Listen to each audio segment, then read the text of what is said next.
Hey, audiences everywhere. Welcome to Spoleto at Home. I'm John Kennedy. I'm the Director of Orchestral Activities and the resident conductor of the festival. And if I was in Charleston now, I'd be conducting the world premiere performances of the opera Omar by Rhiannon, Giddens, and Michael Abels. And so in lieu of that, we want to have a conversation today, a little bit about the opera, and with the singer, Jamez McCorkle, who plays the title role of Omar. So here we are. I'm in the Bay Area in California. We've got Rhiannon in Dublin. We've got Michael Abels down in LA. And we've got Jamez with us from New Orleans. So hey, everybody. Hi. Hi. So Jamez, here you are, not singing the role, but trying to work your way in it from an artistic standpoint. And it's such an extraordinary project and concept of turning this opera into a living story from a person whose own life we actually don't know enough about. And it's also a special project in that we have two people in the creative team making it happen. And can we talk for a bit just about who Omar is? Yeah, sure. Omar was born in Senegal in 1770, and the northern part of Senegal. But I think to get to know Omar a little bit better, I think we should probably talk about the environment that he was in, the cultural impact that was going on at the time. So maybe if we go a little bit earlier, before he was even born, this was when, maybe about a century before, it was when the area was starting to actually become ravaged by the slave trade and things like that, where the British, they came in and massacred tons of people and sending them to the Caribbean. And so under all of this that was going on, there was an Islamic reformist movement that was going on.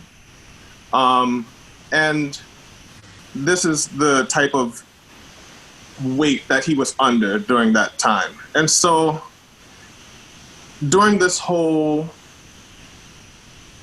movement that was going on, Islamic education was being spread throughout the area. And a lot of schools were being built, and Omar ended up studying for about 25 years. He started his studies at the age of 6, and he traveled to other parts around the area, and then came back to Futa around 1801, I think it was. 1801? Let me see. Studied for 26 years. Began at 6, 31 years. Born in 1770, 1801. Yes, 1801. And in between this time of 1801 and 1807, when he ended up being enslaved and captured and brought to St. Louis and then eventually sent to Charleston, the leader of the movement ended up being killed. And the French that came and burned the villages and enslaved a bunch of people, I think it was like around 500, 600 or so people. And the army came in and killed the leader, and that's how he ended up being enslaved and brought to Charleston. Let me see. Then when he got to Charleston, it's pretty much where the story begins of Omar, Rhiannon's opera. Rhiannon, sorry. And so he's brought to Charleston, and he is under the ownership of this man called Johnson, who he says in very strong words is a very weak, wicked man. And he even in his autobiography, he even calls him an infidel. And to get a feeling of how he must have felt, I mean, just imagine he showed up there just terrified, I'm sure, with a lot of trauma from the whole event that was happening, and scared, but he wasn't scared to the point of giving up. He actually fought, because he ended up running away and ran away to Fayetteville, which ended up taking him a month or so. In his autobiography, I think he says it took a month for him to actually get to Fayetteville from running away. Also, I want to go back to talk about his life there, because it was so bad. You know, because in his autobiography, he also wrote in there saying how even though like he was a scholar, he was made to do labor, heavy, hard work, and things like this. You know, and he just thought that it was very unjust, of course, you know, and so he built up the willpower and decided to run away. And so he gets to Fayetteville, and he writes in his autobiography that he comes across these big houses, which were churches. And so he decides he wants to go in and pray. And so he says that a young boy saw him in there praying, and he went running back to his father saying, "Oh my God, there's a black man in the church."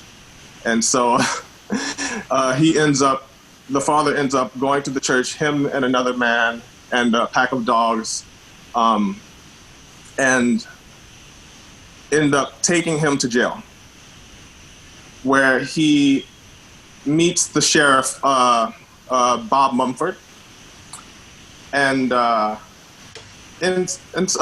so he ends up actually being sold, or being taken in by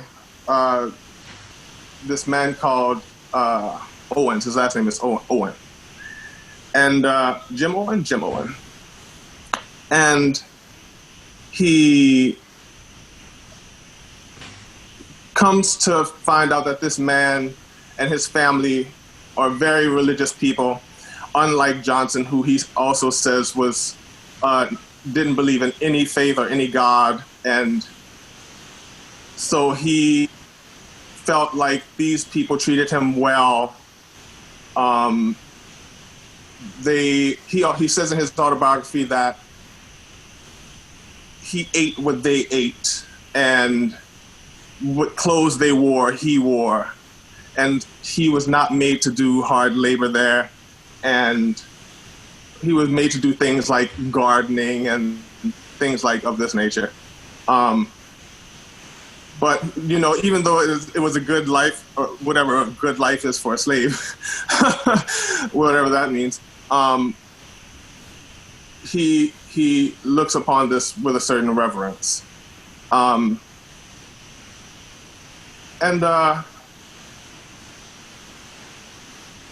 Yeah, I mean, I feel like I'm talking a lot, so I'll just shut up a little bit and see what you guys have to say. It warms my heart when a singer really digs into their role like this and understands it.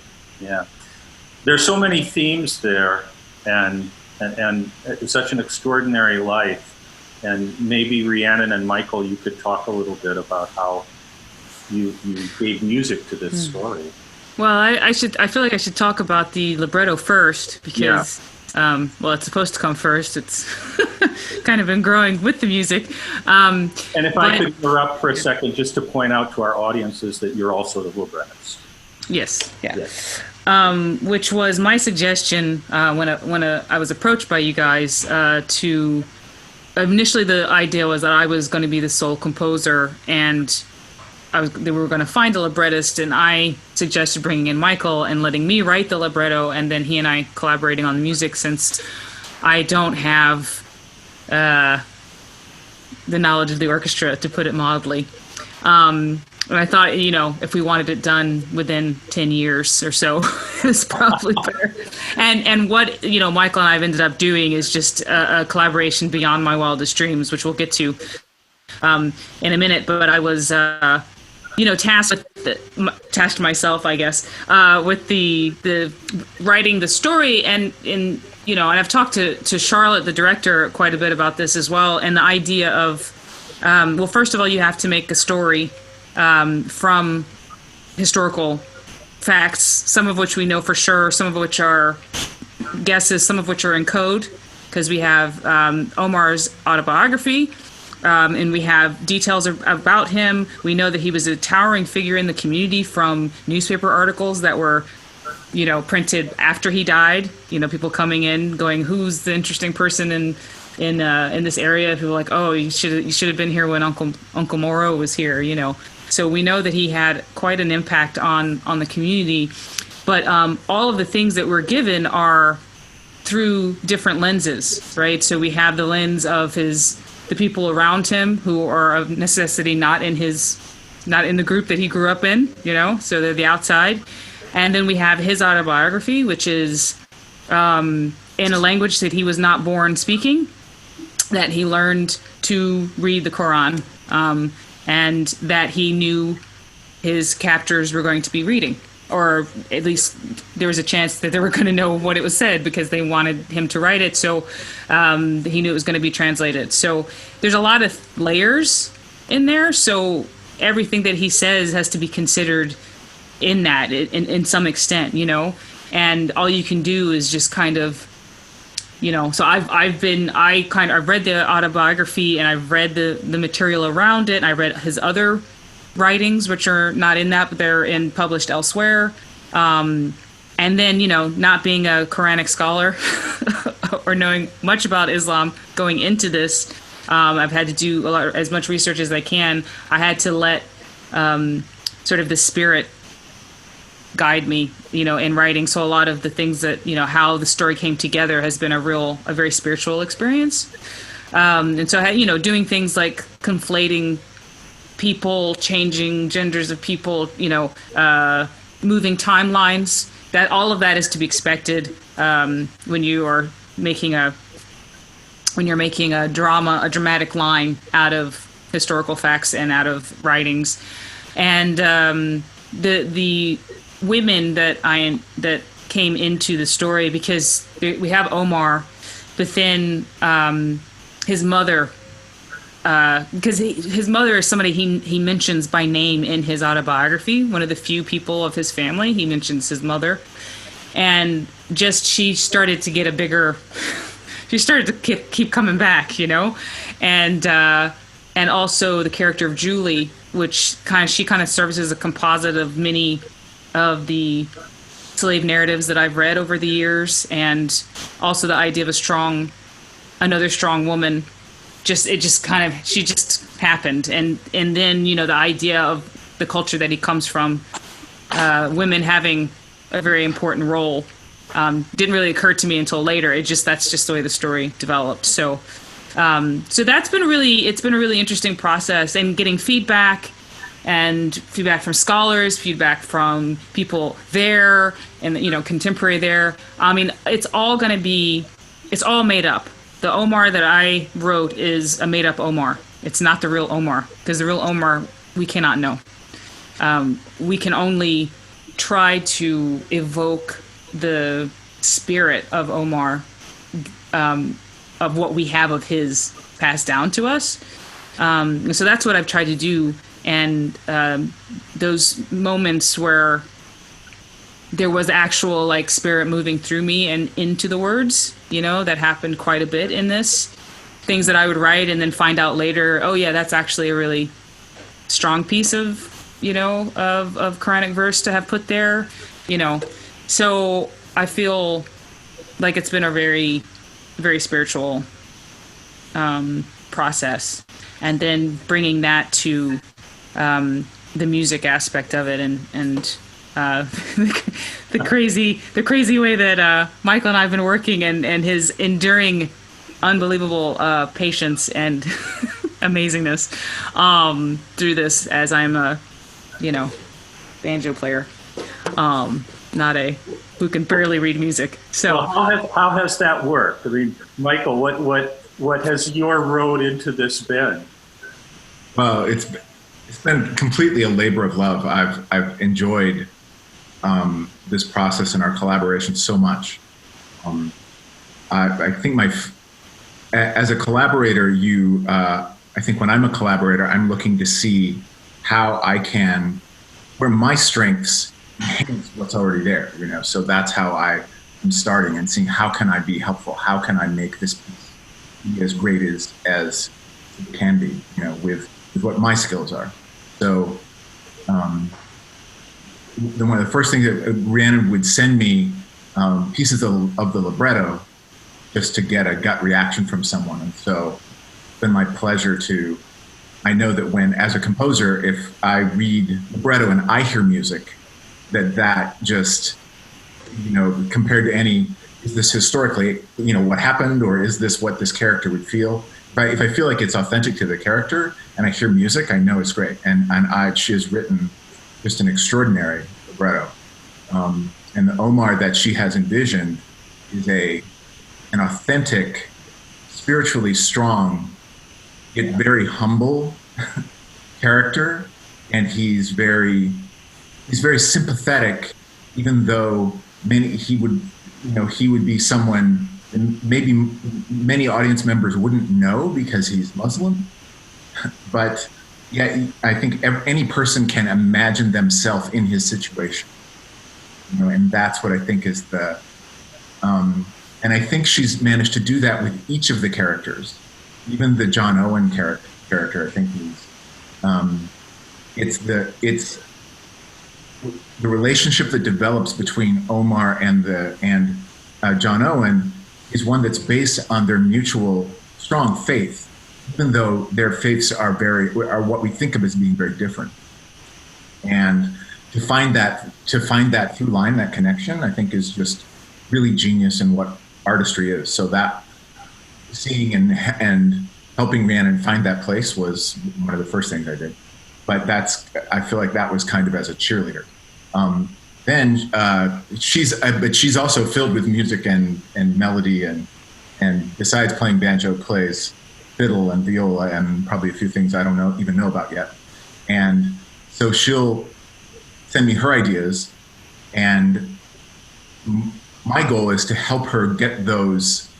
When you're hit with inspiration, it's very much spontaneous, and you don't have all the details, and you just need to play and sing.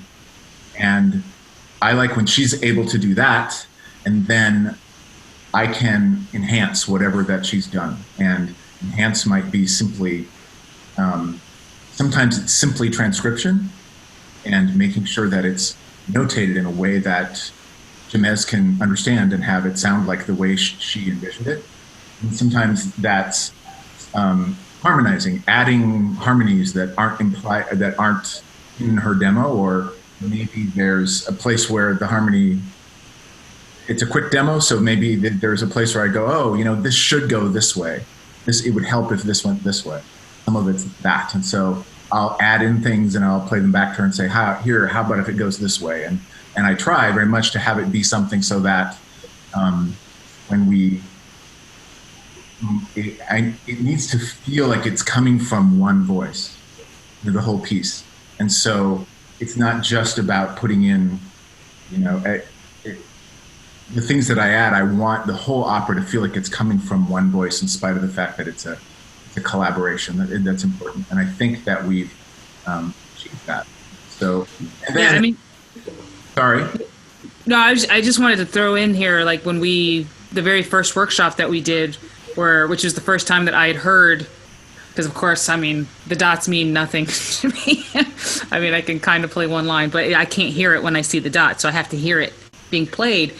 And the first time I heard some of the things that I had sent you, and you had put on, 4 instruments and, or 5 or whatever. I can't remember how many was there. And I just went, if I could do that, that's the way I would have wanted it to sound, which is, I think, amazing because...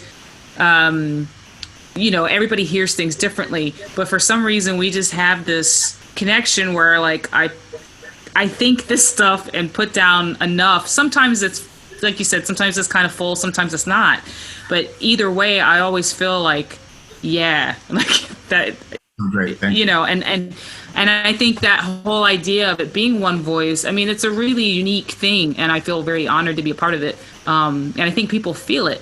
The things that I've been a part of anyway, I think people feel that there's this, because the more that you can do that, then the more that the intention and the spirit of the character and the story shines through, because nothing's fighting. It's all kind of in service of Omar. Exactly. So, Yeah. thank you. Yeah, I mean, I just have to say I agree with you, Michael, that it sounds like one voice. And it's a testimony to both your gifts and your generosity, but also to me, it is a powerful kind of spiritual statement reinforcing this story, because it speaks to like collective creativity, that there's something that comes through people together. And that, and it says something very beautiful about what artistic product can be. And it's fabulous, really, how you made that work. Well, yeah, the one thing that was also occurring to me is it's also a combination of I've been immersed in the modal language and in this instrument, which is a direct descendant of many West African instruments, and the whole idea of the tonality being what it is, and whereas Michael's bringing this arsenal of so many things to bear, and knowing when to use what to keep that modal feeling, but making it fit within our Western ear space, so that it really sits in between the two worlds, so that I think it has the most opportunity for people from differing tonal spaces to appreciate it. I think because my simplicity actually works really well with all the things that he can do, and he doesn't just throw it all in there. He knows when to put this and that, but it really works well, and from that vantage point too, because I'm limited, for a lot of these things. How you compose? Say what? You want to show us how you compose? Yeah, so like I have this banjo. I mean, it depends on what it is. So like, say the slave auction scene, which I've read so much literature and material about these. There was a whole thing that I actually didn't end up putting in there that was from an advertisement for slave dogs that are going to go hunt down. I mean, the commercialism aspect of it is just overwhelming, just how dry and just matter of fact this stuff was. And so that had to be on a piano, because I wanted that to have a sort of a Western feel. I actually looked up the chord changes of like minstrel music from the time and said, okay, I want to limit myself to this kind of vibe for that. So I kind of deliberately chose the piano in my limited 151, umchuk skills. But then for Omar's aria, it all started with a descending line, which is from now to like, hundreds of years of music, like descending lines are like in everything. And it just, I don't have a lot of option here, because the banjo's in one key, it's a keyed instrument. So that means that you have to be, and it's fretless. So often just the simplest things come out, but then I can build on that in a way that's, has its own, so the Lord is my shepherd, I shall not want, I shall not want. He leadeth me to lie down in green pastures. He leadeth me, so it's like I kind of just found the skeleton on the banjo, but actually it's not a skeleton. It can be that simple to start off with, and then the banjoistic, the other thing I'm really fascinated about is the way that Michael has been able to translate the banjoistic qualities of what I'm writing, because so much of it is on banjo, whether this one or another one. I've got like 3 that I'm writing on. The way he can translate that into the orchestral writing, which I think makes it also unusual, because that's not, I don't know how much of that's been done, because this banjo has its own kind of the way you write music on a 5-string banjo is different than you're going to write it on a piano or a guitar or, any other kind of instrument because of the drone aspect of it, which is, directly from West Africa, which, feeds into so much West African music.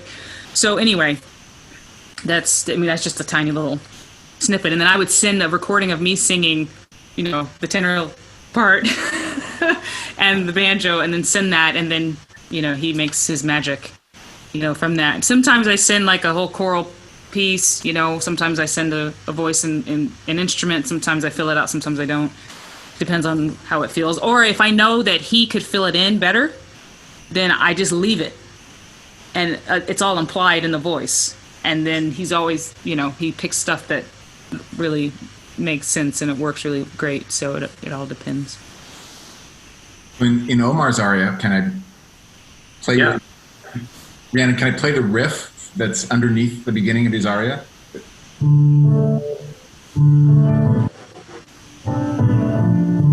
Oh yeah.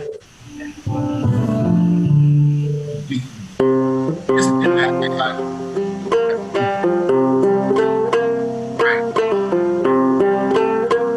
And it just sounds so cool.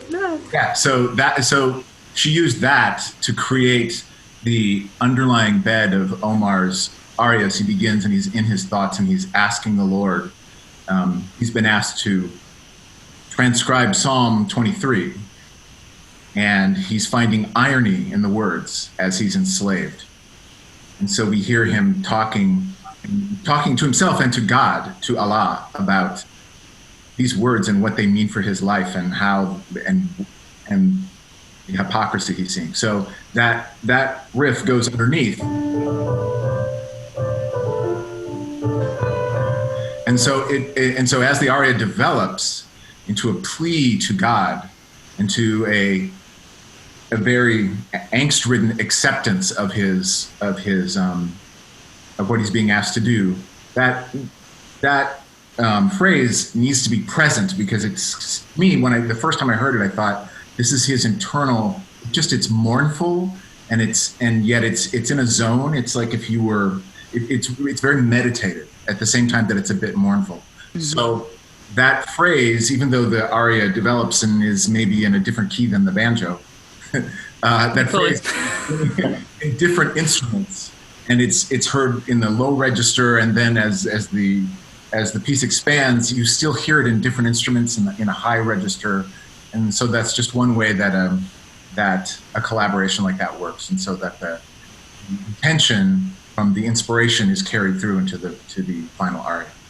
So like when I sent this to Michael, I did that, the rest in the beginning, which was on the descending line, and then it goes into that, that motive. And then there would be times where instinctually I felt like, because I am, I'm not a very good sight reader, but I have a classical education. So I've heard tons of opera and I've sung tons of opera. And so then I would just stop playing and sing the line, and I could hear the chords in my head, but I would just sing it, and then I come back to the banjo and go back, and then I go, so the idea of, it's not just a folk score, it's not just a folk tune that he's, orchestrating, it's actually the two worlds coming in and out, mixing in all these different layers. The way we work, the way I work, the way he works, the way he can figure out how to support modal tunes without destroying them, which so many people do. There's a lot of different mixing going on, which I think is just it's so fun. And we never talked about which parts are supposed to be the aria versus the recit, but the minute I hear you sing it, it's always obvious to me. Wow. You just described how that you stop playing, and I'm like, oh, this is the recit, this is the different. Like that was always clear. So far, we've changed the. There's one thing. There was one thing that this is hilarious. This is my cynicism of reading too much enslaved literature. This is like, I just sometimes I get too deep and I can't. And it was the middle passage scene, and it's this horrific, like trying to imagine being there. The music's happening, the ancestors are flying in, and I'm like totally overwhelmed. And then the white guys come down, and the music is just totally like. Before this, it's like all this. I'm so, oh yeah, and then they come down and it's like literally doom, doom, doom, doom. It's just like, and Mike was like, it's the only time he's ever said, no, that's not gonna work. And I was like, you right. I had a moment, but you right, I'm glad to hear that when that happened, because that it's hilarious. But that's the thing about collaboration, is not just like when I send you something and you go, yes, that's great, I'm going to set it. It's also, I'm going to send you something and you go, but then I in turn go, I implicitly trust your artistic judgment, so it has to flow both ways. So I love that. It makes me laugh even now. You were so polite. You were like, I'm just gonna say maybe not. I guess there's a camera in my phone, because that was the exact look on my face. Wow. Alas, those lyrics made it into the libretto, but the music's different. The music is different. Yes, that music is gonna go somewhere. But anyway. I'm sure you'll find a way. Wow. You were like, come on now, don't do this. Don't do this. Well, one of the things to me that is amazing about this opera is in talking about arias, is how many fabulous arias there are.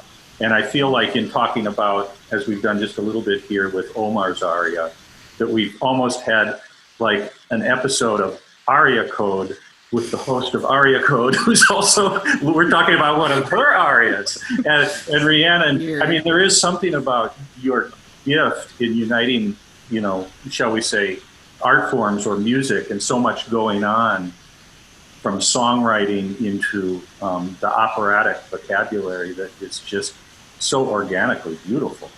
And I know thanks, man.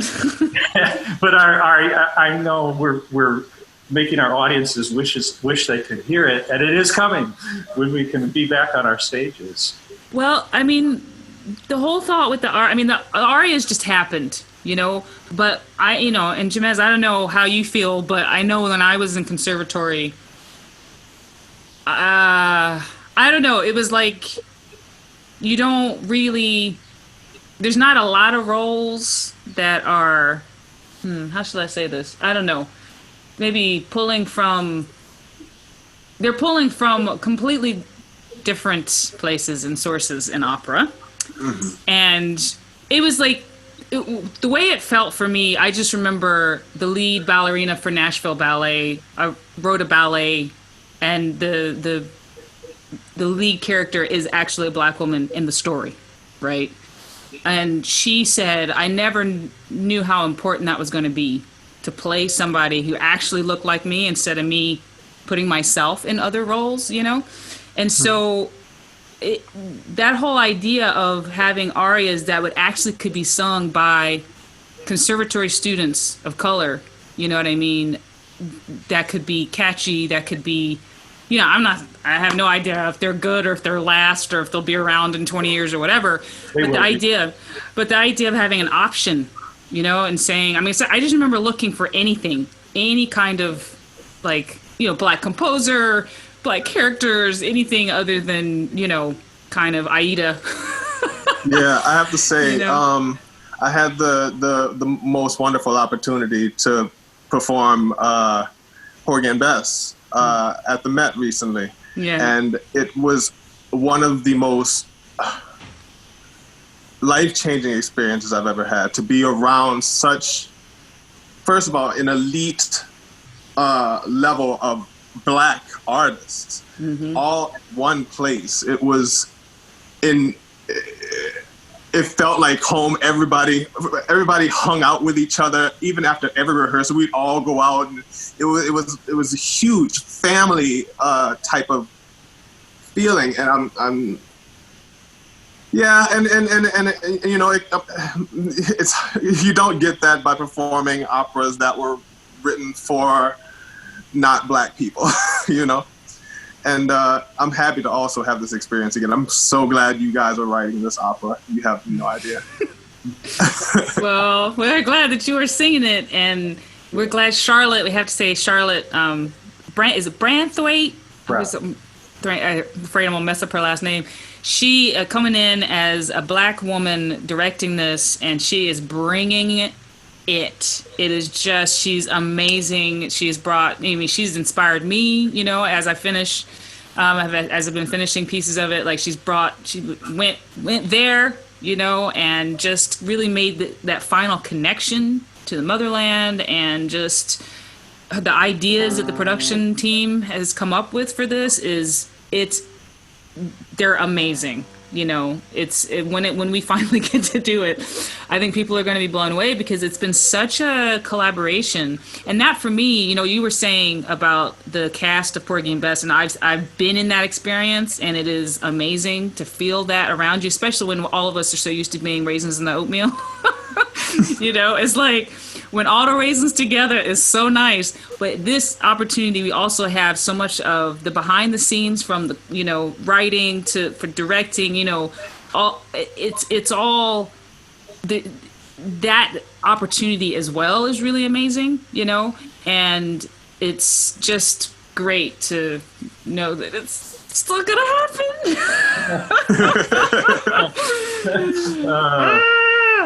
So anyway, I wanted to, you know, that is a thing. It's a thing, yeah. You know, and it's good to feel it. And we're happy you're going to be a part of it too, John. You know what I'm saying? It's not an exclusionary thing. It's just kind of going.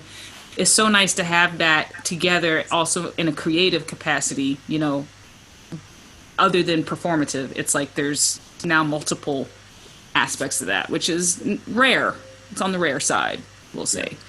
So you know, huge kudos to Spoleto, to you guys, for bringing me in, you know, and then just all the rest of the folks that you have brought in, and the way that you have, you know, because I remember when I said, really? Me? What? You know, and none of this would have happened without y'all having the vision, not only to start the process, but also to let it happen, you know, and to let us make the decisions that we needed to make, and to support that. So I think it's really important to acknowledge that, and to just say that it would not be possible. So it's been a collaboration on many different levels. Yeah, we're thrilled. We're thrilled. And you composers have, you know, you've done your work, and now it's going into the stage of being prepared. It turns out we have an extra year, I guess. But but who knew? But Jamez, I mean, like, now that we've had this conversation too, I mean, like, what other kinds of preparation, aside from learning the music, how else are you thinking about and developing yourself in a way for this role?